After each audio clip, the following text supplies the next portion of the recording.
Good morning, everyone.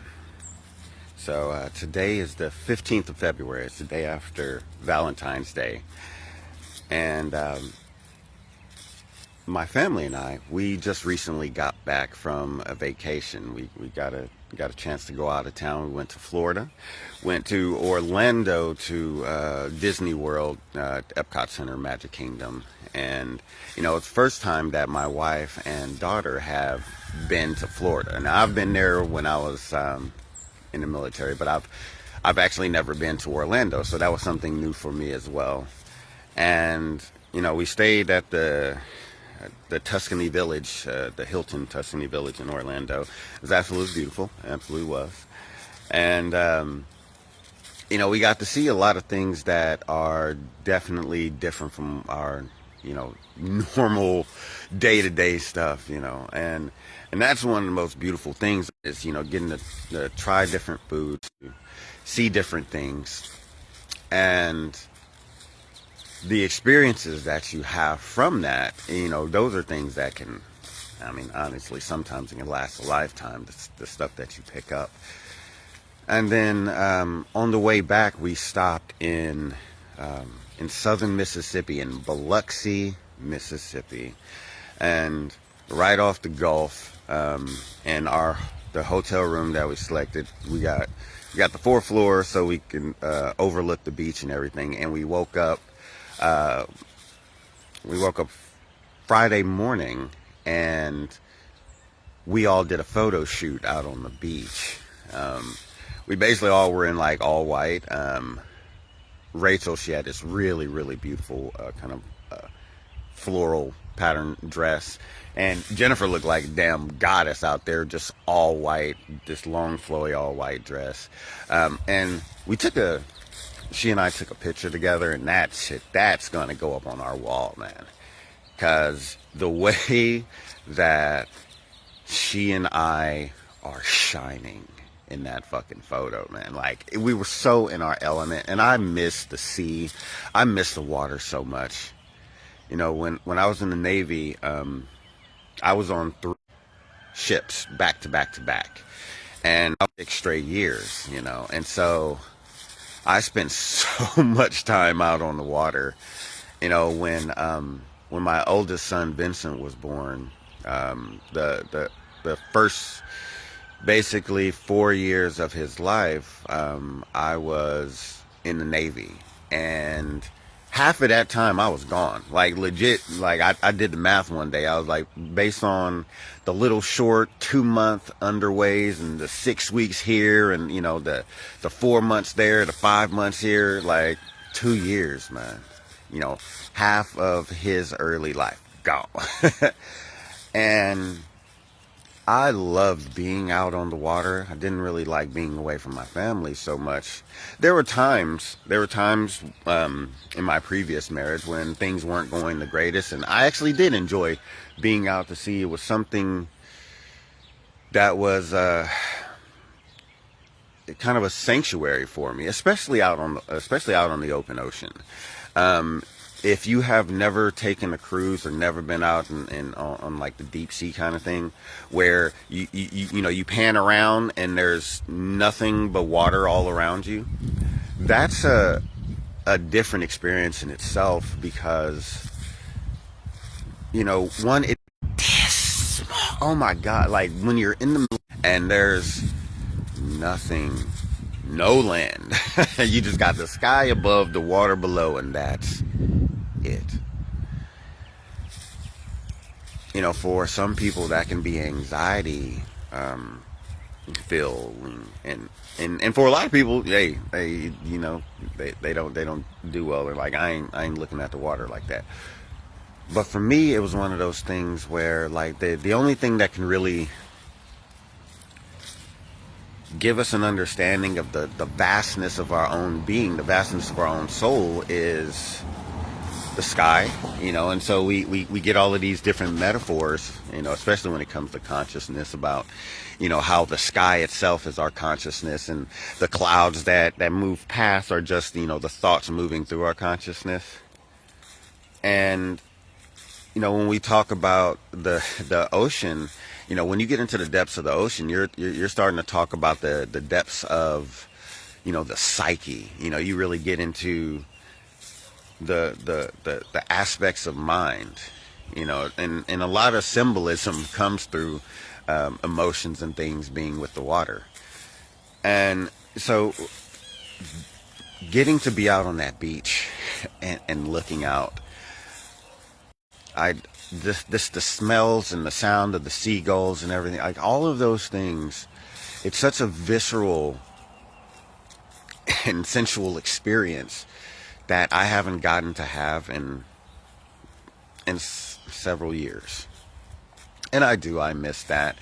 And I was talking to my best friend Pat, and he was like, you know I've seen visions of you and Jennifer having a spot on the beach, and like Jennifer's had that too. She's had those visions as well.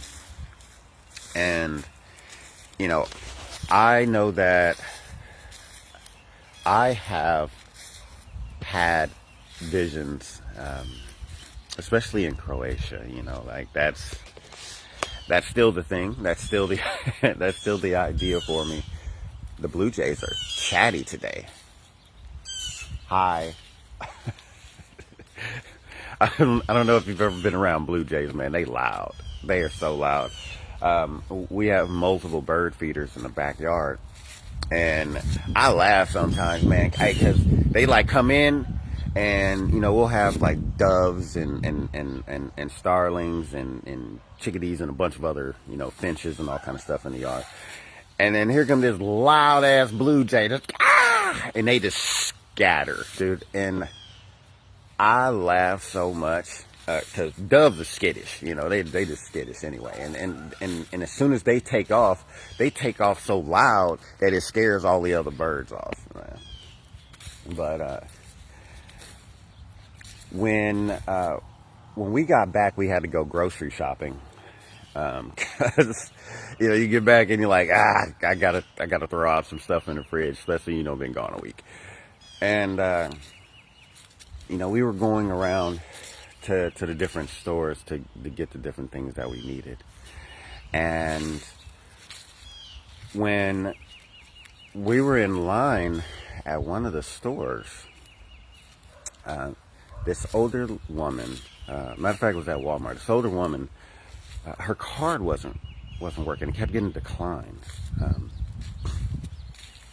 And when we go grocery shopping, once we get to the checkout line, I tend to step back and let Rachel and Jennifer do the unloading part. And usually I would come and load up the shopping cart myself, but Rachel likes to take over that now. But as I'm standing back, I watch Jennifer go boom, and she goes ahead and pays for the older lady's groceries, because she was watching her and she was seeing her look onto the counter and look at what she would be putting back. And fuck, man, we both been there. Like we definitely had our times in the past where the money wasn't there, and yeah, you get and you're like, something has to get put back, and that's not a good feeling. But the thing that I love is that we were put in that position. And I say that because I think about all of the different, the stoplights and the going back into different stores and taking just a little bit more time, and loitering in one spot of the store for a little bit, and then finally we decided to go up front. And in doing so, this woman is here in front of us, and we have the opportunity to help. And whether Jennifer thought about all of that, what she knew was like, I can help that. Bam. And I told her that there's something so beautiful about, our daughter getting to see that, the cashier getting to see that, what that experience was like for the older woman, because I'm always thinking about the ripple effects. I'm always thinking about how the actions that I take will affect things moving forward. You know, it's that idea of dropping a stone in a pond. You're going to see those ripples, and those ripples are going to continue out. And so it's like that old woman, she goes home and she starts talking to people about the experience that she just had, the kindness that was just shown from a total stranger at a time period in the world right now where things are kind of chaotic. There's a lot of divisiveness, and there's a lot of heaviness in the collective for obvious reasons. There's a lot of shit going on out there. But imagine what kind of energy can be moved when you're spreading kindness around. And they might tell one of their friends, they might tell some of their family members, and that inspires one of them to do something similar, to pay it forward, to do a kindness for somebody that they don't even know. It's that idea of loving the stranger. We can love the stranger. We can love people that we don't know. We can love them purely by being like, you are someone that, we can share that, we can express that with people. And I've told Jennifer, and we actually had a little bit of conflict about this one day recently, where there's still some poverty mindset things that come up from time to time, especially when there's money generated, when there's money dealing with things. I tend to help people out.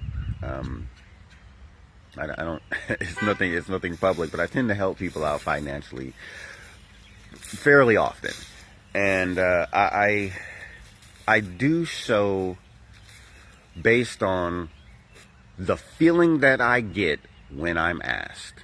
If I don't feel anything from it, if there's no resonance within me to say yes, we want to give to that, then I'm not. There's times when it's like I'm not even going to respond to that message. And the reason for it is because I trust when my spirit tells me to act, and I trust when it doesn't. But it was hard initially for me to accept the fact that my spirit would say no to helping someone else, because doing so is actually what is aligned with their karma. And it's a funny thing, and my wife pointed out, it was usually when we were about to do something, someone would hit me up in a bad spot. And I would look at what we had, I would look at what I was comfortable with, and I would look at what I was comfortable with going to my wife about. Because those are two different things. and we had a little conflict here. Now here's the thing. I already knew that in my own personal account I had the money to give to this person, but we have a rule like, yo, if you spending more than like 150 or whatever, just hey, let me know. And so I came out and I was just letting her know, hey, such and such needs about $250. It's for rent and for food. They're short on rent and they need some food. And this person, I know this person's personality, and I know how much they have struggled with asking for help. Okay, because a lot of people have a lot of challenges when it comes to asking for help. You know, they feel very burdensome. They feel like they don't want to put their shit onto somebody else. And so, and we've also made it a thing in our society to suffer in silence, like dealing with your shit all by yourself and just, oh, you're so strong, but you ain't gotta be that fucking strong. Like people like, I'm tired of being so strong. I'm tired of having to be so strong. Well, fucking use a support system and you don't have to be so strong. Allow your friends to help you. Share with the world what you're going through. Who gives a fuck if people are gonna know, what people are gonna think? People are gonna say something. The streets is gonna talk anyway. All right, that's what the streets do. They talk. But if you're living your life and you're choosing to suffer and to keep staying in a situation that you don't want to be in, or having a struggle and just grind yourself into the fucking ground because you refuse, because of your own pride, because of insecurities, you refuse to ask the people that are in your life for help. And you're like, well, these people, when I helped out before, and when I asked them for something, they didn't help me out. Well, why the fuck you still got them in your life? Like if you know it's a one-sided thing, why you still there? Why do you allow relationships to continue on that you realize are one-sided? That's not loving to you. What are you saying about your own value and your own worth that you will allow people to use you? Because people can't use you unless you allow yourself to be used. That's how that works. This is a give and take situation. If you keep giving and giving and giving what do you think? If you keep giving and giving and giving and you don't have boundaries, you're going to attract takers. That's the natural magnetic quality, okay? A disempowered giver will attract a taker.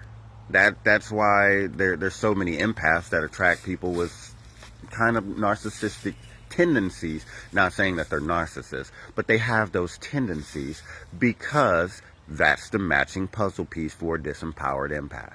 For a disempowered giver, they're going to attract takers. And so, that understanding that there are takers out there, and I absolutely am a giver, and that's why I'm so big on the discernment.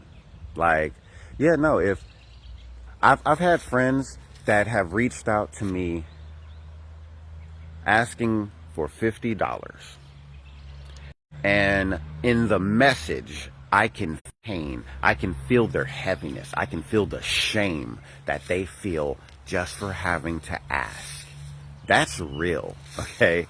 That is a real person suffering.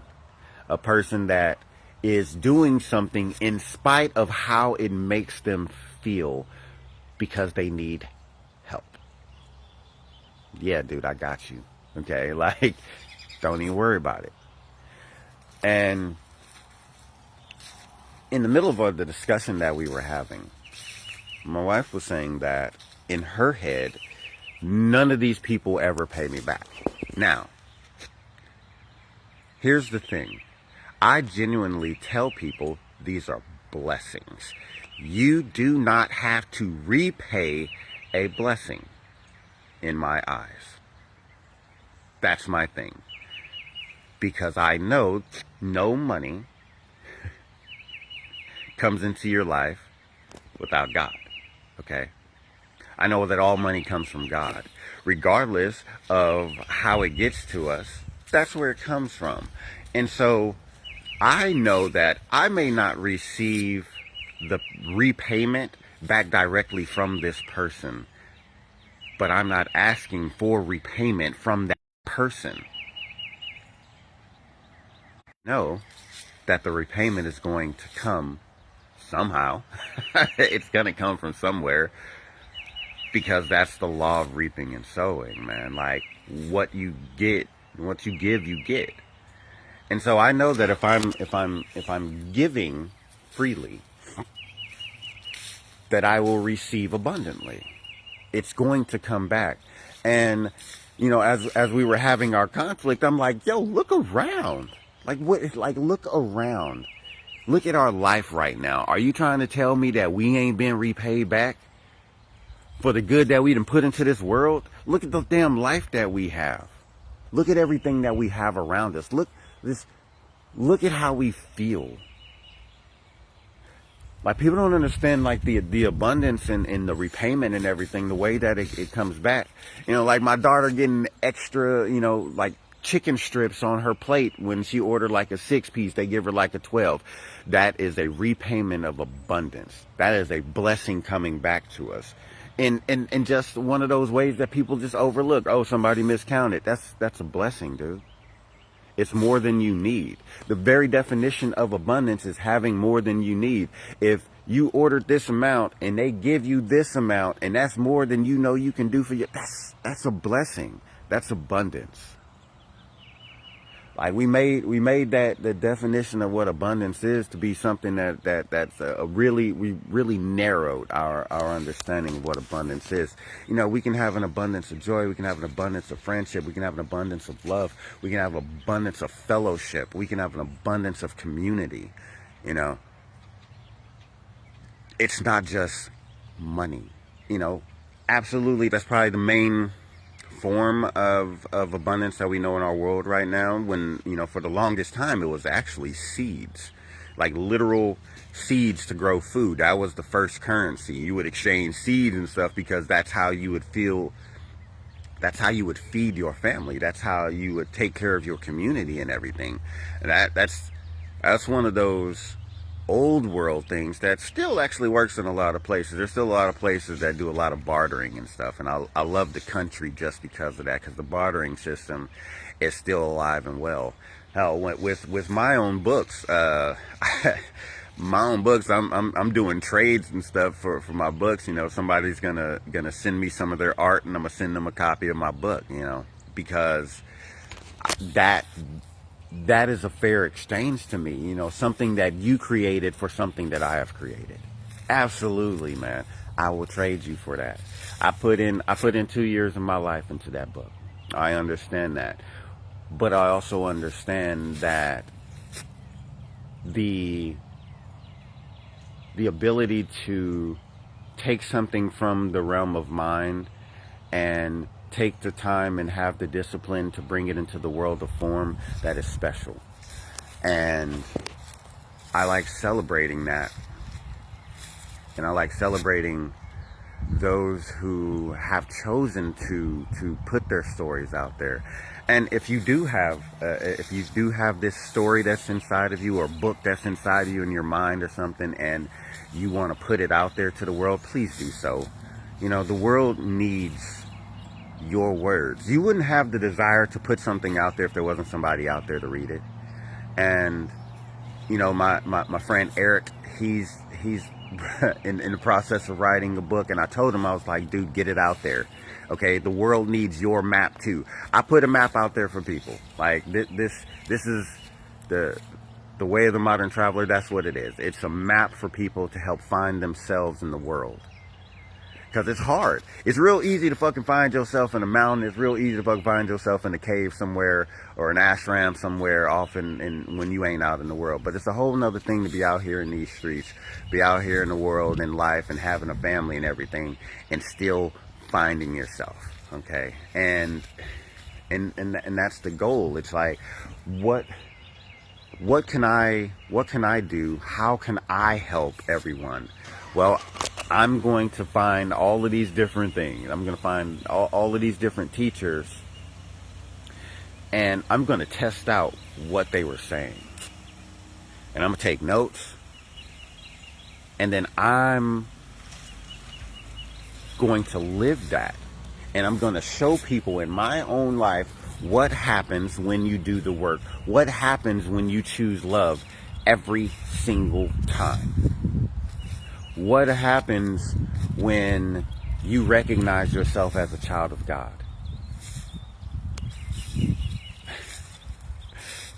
Violet, yes, absolutely. Show me some of your art, brother. Like, you just fire off messages into the into Messenger. They're like, and I can't wait to see you too. So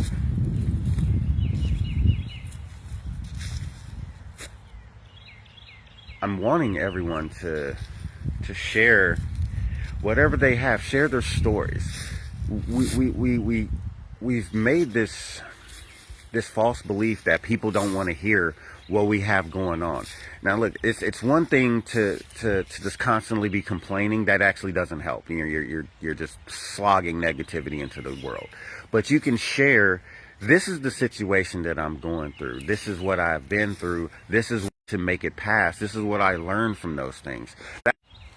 Wisdom is an experiential thing. It's saying, I have seen this, I have done this, I have experienced this, and this is what I learned from that.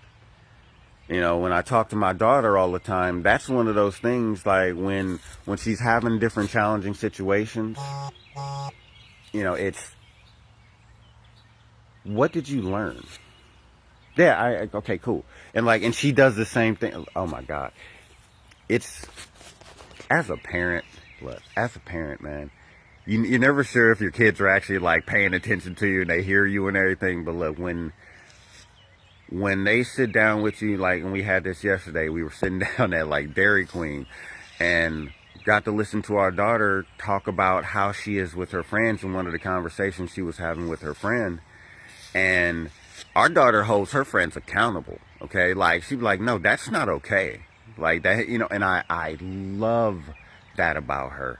And I love the fact that she can recognize signs in other people about things that aren't healthy and is willing to, one, say something about it, but also at the same time, she's willing to and hit them up privately and be like, hey, let's talk.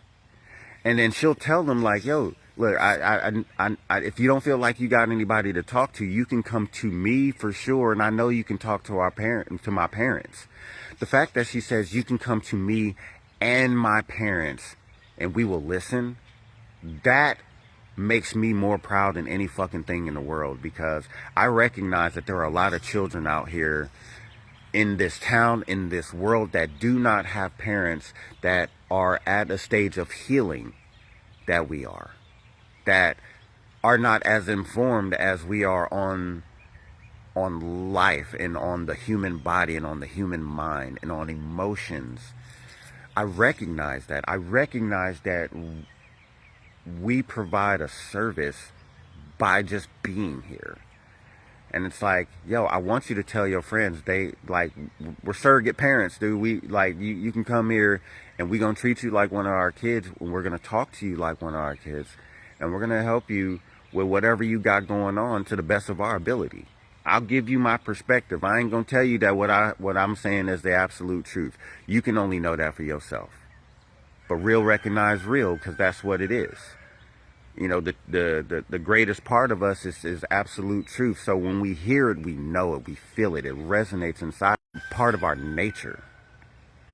I'm thankful that, our daughter is the type of person that people do come to in confidence, but she's also someone that gives incredible advice.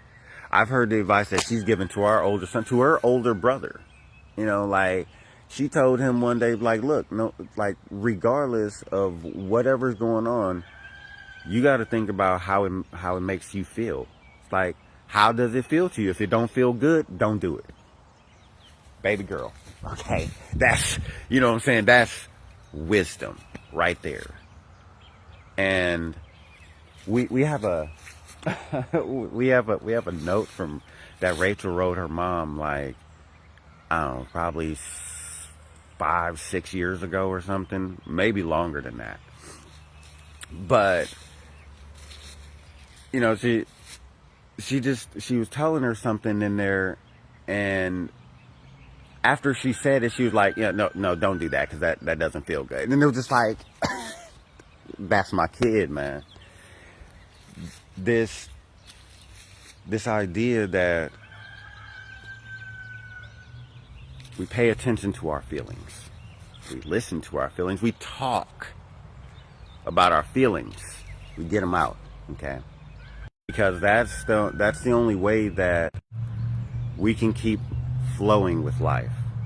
That energy has to move, because if it stays in us, disharmonious energy is going to cause disharmony. That's the only thing that it can do. If you trap disharmonious energy inside of you and don't let it go nowhere, what the fuck you think is gonna happen? You're gonna have some fucking disharmony in your body, player. You're gonna have some disharmony in your life, because what is within has to be reflected without. It has to. That's law. And if you understand the law, if you recognize the law in action, and you follow and move in accordance with the law, life gets really fucking easy, y'all. It gets really easy. It gets incredibly fulfilling. It gets incredibly joyful. Your body feels better. You look younger. I can comfortably say that I know I look a hell of a lot younger than I actually am now, and you know, it's like hell of a lot. Look, man, I know that in my 40s, I look, move, and feel a hell of a lot better than I did when I was in my 20s. And I know that that is because of the work that I've done on myself, and also because I've studied enough about the human body to understand how aging works. And I also know that it can go in reverse. And I'm working. You know, it's been working, and I'm going to keep working on it. We watched a movie last night that was about like this dude that was like 14,000 years old. And said, "No, look, I ain't trying to be no Cro-Magnon type." But it was this concept, the beautiful thing of just about how great of a teacher he was. You know, that was so cool to me. Just like, yeah, no, if you've lived through time and everything, the amount that you can help others with the knowledge that you have acquired, the wisdom that you have acquired, is incredible. And we live in very accelerated times. Think about this. We live in a very, very accelerated times. When I'm talking to AI, I talk about how fucking thankful that I am that I live in the time that I do, because I have works, I have spiritual texts and things from around the world. Okay, from China to India to Africa to the Americas. I have spiritual texts from everywhere, man. And what I think about is what people back in the day had to fucking go through to get this type of information. Okay, you had years of initiation. Okay, you had to go through secrecy. You were being hunted down in a lot of cases. All right, like persecution and shit. Like, you could be killed for having a belief, for practicing something. You would be killed for it. And there were other times where you would have to travel. You know, we didn't have all these cars and planes and all of this shit. You know, like, people was footing it in on caravans and shit, and taking months and sometimes years to get somewhere, traveling just to get some information. Okay, and I can go on fucking Amazon right now and get the same thing for fucking $12. And then, you know, having things like YouTube, you know, with all of the world's knowledge being put in like one damn place. And I can listen to audiobooks while I fucking do the dishes and hear these different teachings. All right, like the amount of information that I can consume and take in, and the amount of wisdom that I've been able to learn, is something that people couldn't have done in a fucking lifetime. And I am thankful for that. I am thankful that I have the opportunity to find this type of information, and then be cognizant of all of the newer things that are coming in with science and whatnot, and then being able to bring that to people that in their own world, it isn't something that is part of the normal conversation. And it gets challenging at times, because when something is not part of someone's normal conversation, you know, like the mind-body connection and the new sciences of psychoneuroimmunology and epigenetics. Okay, psychoneuroimmunology, psycho meaning the brain, the mind. Okay, neuro is talking about our nervous system and our spinal cord. And then the immunology is how our body deals with foreign antigens. So it's telling you the way that your thoughts and your emotions affect your nervous system and your immune system. Yes, it does. The body talks, okay? And it lets us know, spirit lets us know through our bodies in metaphorical ways. If you do not like what you are seeing in the world, I can promise you right now, if you don't like what you're seeing in the world, if you don't like what you're seeing in yourself, if you don't like what you're seeing in your body, I guarantee you got some shitty eyesight. Because if you don't like what you see in your spirit is like, so be it. See less of it. And so your eyesight diminishes. Jennifer used to wear glasses for well over a decade because she didn't like what she saw. That changed. She has 20/20 vision. She used to have an astigmatism. Used to. She doesn't anymore because she changed her view of herself, her view of the world, and her eyesight improved because of it. That's the way things work. If you don't like what you're hearing, if you know a bunch of kids that have like, I guarantee you they're not hearing very good stuff at home. If you have pride issues, if you have a lot of ego and you don't, you're kind of inflexible on things, I bet them knees is like bumping, okay? If you feel like you're unsupported in life, that you're unsupported by your partner, that you're unsupported in your finances, that you're unsupported by the people that you work with, I guarantee you're going to have back problems. Because our back is the support structure of our entire being. If you feel like you're taking on everybody's fucking burdens and everything and carrying the damn world on your shoulders, you are going to have shoulder problems. If you don't know where you're going in your life, you don't know how your life is supposed to be moving forward, you're going to have problems with your feet, you're going to have problems with your legs.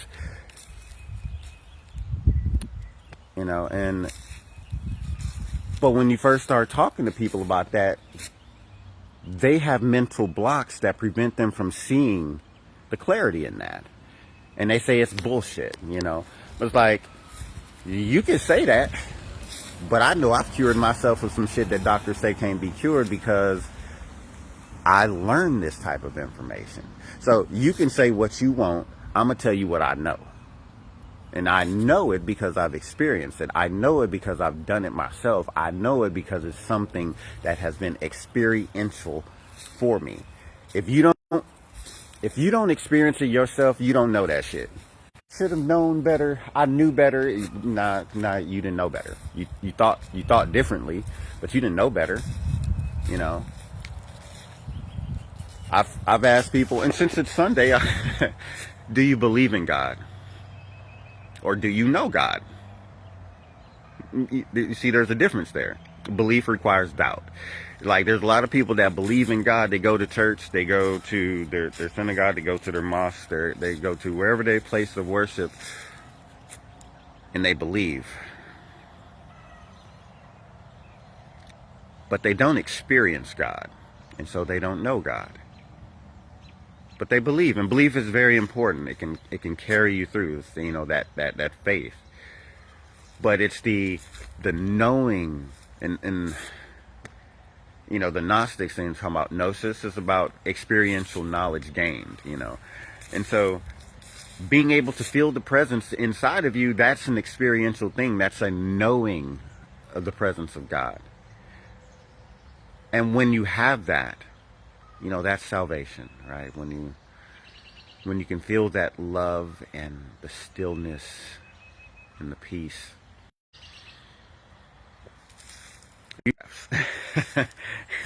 Usually takes me about 2 breaths, but you feel it. And that's in you, and it's all around you, and that's always the case. And it makes you feel good again, no matter how the day has gone, that presence is always with you. If you're willing to take the time to feel it.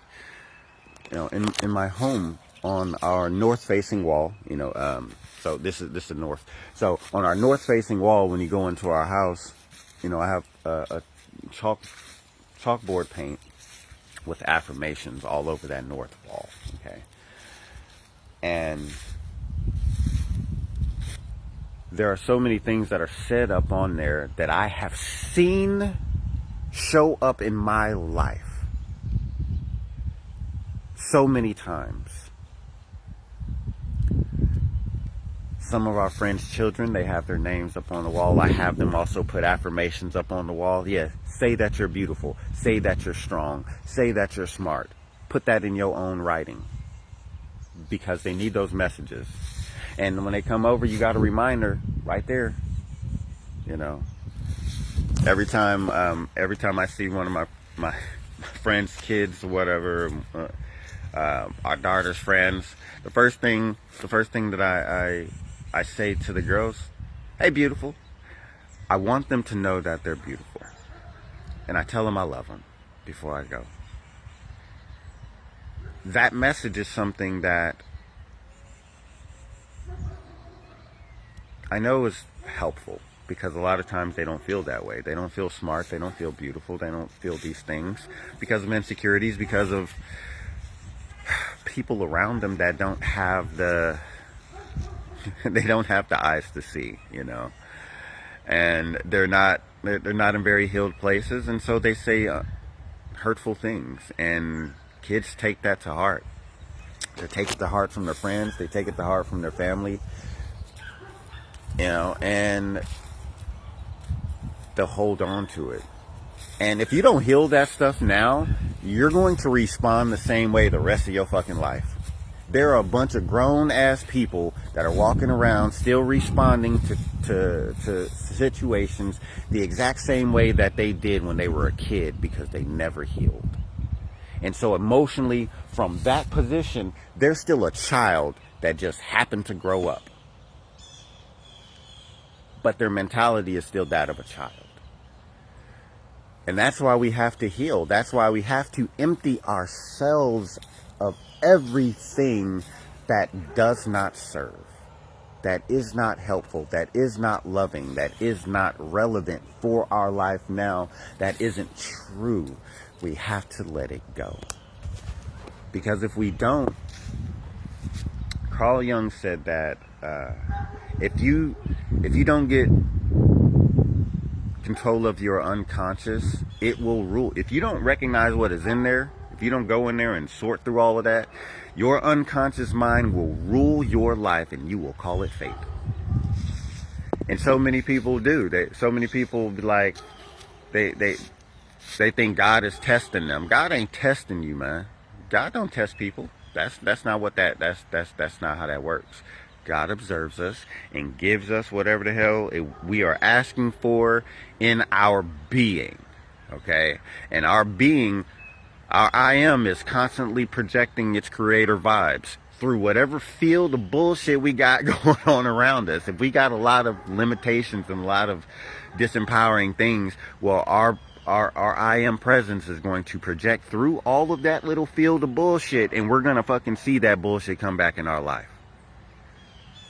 So what we do, the best thing, the stewardship of our own life, is to go ahead and let's go ahead and clean up all of the distortions and everything. Let's clear up all of the things that we have inside of us that is bringing us down. And if we clear that up, all that is going to be left is all of the things that we actually do want to have coming back to us in our lives. You know, if we can't receive the things that we desire to receive if what we are projecting out is the opposite of that. You know, they say you reap what you sow, right? Well, what are we sowing? Whatever's in that field, whatever's in our subconscious mind, those are seeds that are sown. And our subconscious mind don't turn off. So it's constantly just spreading seed. Okay, the whole time. Just seed. Well, what are you putting down? Because I promise you it's going to grow. You know, if you're planting a thicket of briar, where you're going to get some thorns, okay? That's just what happens. But we can go in, we can look at that stuff. Again, it's just a barking dog in the head, man. We can look at that shit. We can look at it and be like, all right, yeah. Bark, woof, woof. Okay, I got it. Yeah, scary, so scary. But you can't fucking be here, man. All right, thank you for the lessons, but I got to let you go. Somebody else might. I don't anymore. Thank you. And the more that we do that, the more that we decide we're just going to go through and we're going to clear out all of these things that's inside of our minds and in our hearts and in our field and everything. When we clear all of that out, the way that you shine is very, very different. I put a lighthouse on the cover of my book for a reason, because that's us. We're meant to shine in the world. We're meant to be light into the world. You are the light of the world. So shine. Clear off everything that takes away that shine. Ignore anybody that tries to take away your shine. That ain't for you, man. What is for you are all of the things that make you feel alive, that make you feel loved, that make you feel like this world is full of fucking miracles, man. It is. You're one of those miracles. If you knew the challenge, if you knew how complicated it was to just exist, to just be here, you would know how much of a miracle you are. And you would know how much everybody else is a miracle too, man. And you start looking at yourself, you start looking at other people a whole lot differently, man.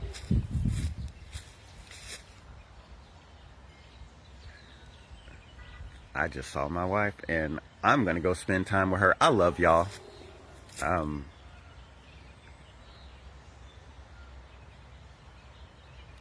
Whatever you decide to do today, I hope you decide to do it with a fullness in your heart. I hope that moving forward, you seek to find that fullness of heart and then act from that space. You feel that love moving through you, and then, put that out there. Put that out there into the world. The ripples of that are absolutely necessary in this time.